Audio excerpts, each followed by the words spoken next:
يا غايب ليه ما تسأل أحبابك اللي يحبونك. بأدائه بكى فضل شاكر. أستاذ فضل شاكر بذات نفسه قال لي بكيني. هو صاحب أغنية برنامج اسمه ونصيب. بيجمعنا هالمكان لنحقق هالأحلام، حطي إيدك بإيدي وقوليني بحبك كمان.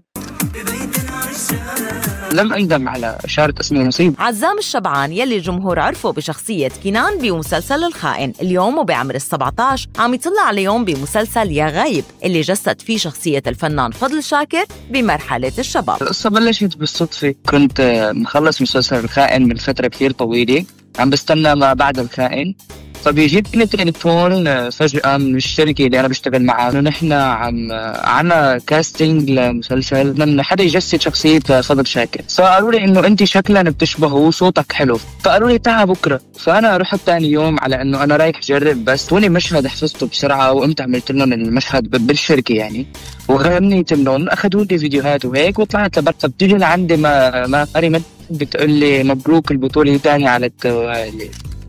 كانوا قاعدين هيك الممثلين بالشركة وقاموا صاروا يسقفوا وكذا، فإنه أنا بلحظة هيك لحظة إدراك إنه شو عم تقول.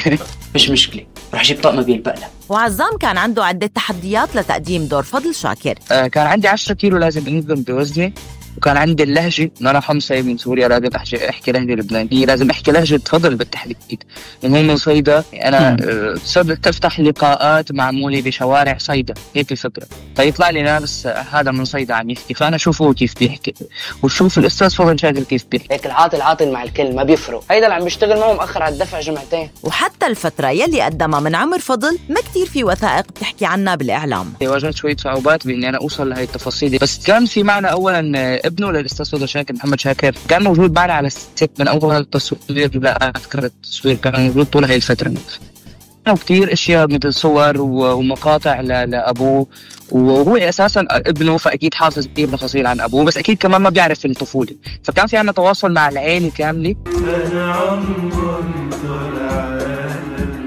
وتركيز محمد ابن فضل ما كان فقط على لغة جسد الشخصية بل حتى على الغناء. فضل شاكر ما بيغني مثل كل الناس، فضل شاكر بيغني بإحساسه بطريقته بمدرسته، عرفت؟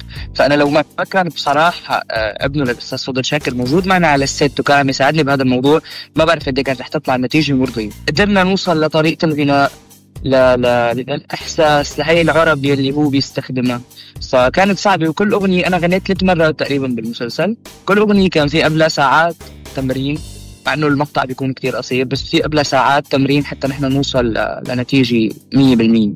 زوروني كل سنة مرة حرام. وطول رحلة تصوير المسلسل كان فضل شاكر حريص على دعم فريق العمل، كان يدعي لنا دايما، يحفزنا، الله يحميكم، الله يقويكم، يحكي معنا اوقات نكون متاخرين بالتصوير فتوصلنا فويسات من الاستاذ فضل شاكر عم يحمسنا، عم يدعي لنا، عرفت؟ كثير حنون حكي وبحكي وبتصرفاته وبنائه. ولما انتهى العرض عزام كان عنده رغبة كبيرة يعرف رأي فضل بتمثيله وبصوته. اول ما خلص العمل بعثت له انا للاستاذ فضل شاكر على الانستا هيك، بعثت له انه ان شاء الله يكون عجبك كل شيء ويكون على ذوقك وهيك، عرفت؟ انه عم باخذ رايه، فصدمني صراحه انه خلال ساعات رد دغري وقال لي كثير حلو، قال لي انه بصراحه قال لي بكيتني. ورجعت سالته عن صوتي، ما بعرف اذا هو كان سامع صوتي من قبل، سالته كيف صوتي وهيك بما اني غنيت المسلسل، قال لي دخيل احساسك والله يحميك. وبعيدا عن المسلسل بجوله على حساب عزام منشوف عده اصدارات غنائيه له.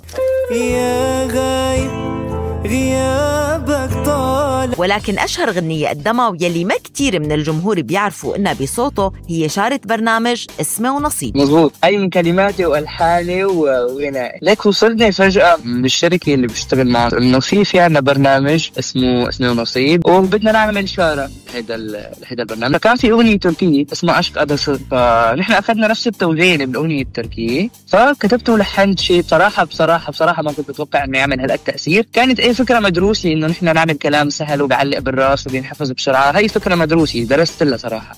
طيب بعد الجدل والرفض الكبير يلي لاحق فكرة برنامج اسمه ونصيب، هل ندمت يا عزام على تسجيل الأغنية؟ لم أندم على إشارة اسمي نصيب، بالعكس يعني أنا عملت أغنية والأغنية ما فيها شيء معيب، فينا نسمع الأغنية كتير حلوة، بالعكس الناس كلها حافظ. الأفضل إنه فينا نسيء لفكرة البرنامج مثل ما الناس كلها سأت، يعني هو البرنامج خلينا نعتبره شيء جديد، عرفت تجربة جديدة عملناها بهالعالم العربي، خلينا نتقبلها نشوفها. أنا ما حضرت البرنامج كامل لأكون صريح معك، أنا حضرت شوي من المشاهد اللي انتشرت على السوشيال ميديا بس. ممكن تشارك بالبرنامج مستقبلا؟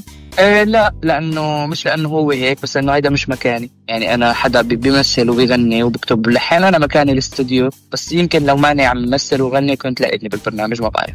اسمه نصيب رح وقابل حب.